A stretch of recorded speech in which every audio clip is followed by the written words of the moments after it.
Good morning everyone, welcome back to my YouTube channel it's Rish. আমি আর মা গিয়েছিলাম দিদির বিয়ের জন্য আমার আর মায়ের শাড়ি কিনতে। আমার কাছে তেমন একটা ভালো ঘড়িও ছিল না, তাই এখান থেকে একটা ঘড়ি কিনেছিলাম। সেই দিন একটু তাড়াতাড়ি বেরিয়েছিলাম, তাই সেরকমভাবে বাড়ি থেকে কিছু খেয়ে বেরোনো হয়নি, তাই বাড়ি থেকেই নিয়ে গিয়েছিলাম সোনপাপড়ি।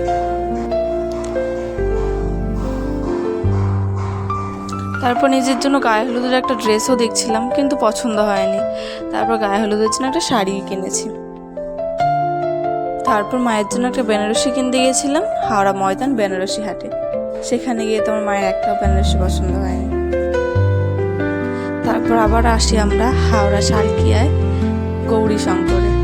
সেখান থেকে আমি আমার জন্য দিদির বিয়ের শাড়ি কিনি এবং মাও মায়ের জন্য একটা শাড়ি কেনে। তো এতটুকুই আজকে আমার ভিডিও। বাই।